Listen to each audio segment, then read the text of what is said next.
Hi hello friends, welcome back to media talks. நான் உங்கள் மௌனிகா. இன்றைக்கி எபிசோட் வந்து ஓரளவுக்கு நல்லா தாங்க இருந்துச்சு. ரொம்ப மோசம்னு நம்ம சொல்லவே முடியாது. அந்த குட்டியான க்யூட் ஃபைவ் சீன்ஸ், அந்த பேக்ரவுண்டில் வந்து அவங்க சண்டை போட்டாலும் வந்து ஒரு ஃபன்னியான மூட் மாதிரி கொண்டு போனது, இது எல்லாமே நல்லா தான் இருந்துச்சு. பட் இருந்தாலும் எதிர்பார்த்தது இன்னும் அதற்கு மேலே, அதற்காக தான் நமக்கு இந்த லெவல் ஃபீலிங் இருக்குது. எனக்கு அந்த ஃபீலிங் இருந்துச்சு, எத்தனை பேருக்கு அந்த ஃபீலிங் இருந்துச்சுன்னு தெரியல. ஏன்னா நான் ரொம்ப எக்ஸ்பெக்ட் பண்ணிட்டேன் போல், அதனால தான்.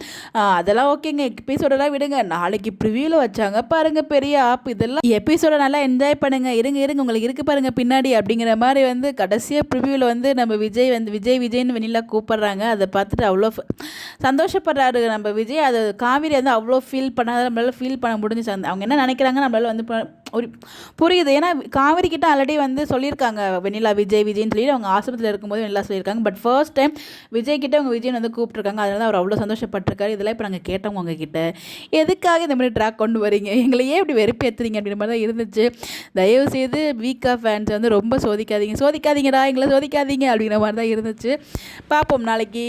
உண்மையிலே வந்து என்ன சொல்கிறதுன்னு எனக்கு தெரியல, உங்களுக்கு என்ன தெரியும் சொல்லி கமெண்ட் பண்ணுங்கள். பட் இருந்தாலும் எத்தனை பேர் வந்து எக்ஸ்பெக்ட் பண்ணீங்க வீக்காக்கான அந்த லவ் பாண்ட் ரொம்பவே நல்லாயிருக்கும், ரொம்ப எதிர்பார்த்தீங்க அப்படிங்கிறத கமெண்ட்டில் சொல்லுங்கள். எதிர்பார்த்த லெவலுக்கு இல்லைங்கன்னு யாரெல்லாம் ஃபீல் பண்ணிங்கிறதையும் சொல்லுங்கள். நான் ரொம்பவே ஃபீல் பண்ணேன், பிகாஸ் நான் ரொம்ப ஓவராக எக்ஸ்பெக்ட் பண்ணிட்டேன். ஏன்னா கொஞ்சம் வந்து நல்லா இருக்கும் அப்படின்னு சொல்லி அடிப்படையில் தான் ரொம்ப ஓவராக பதட்டப்படுவார். ஆனால் அதில் வந்து அவர் வந்து அந்த சண்டையுமே வந்து பார்த்திங்கன்னா பாஸ்தலாக தான் சண்டை வந்து எனக்கு புரிஞ்சிக்க முடியுது.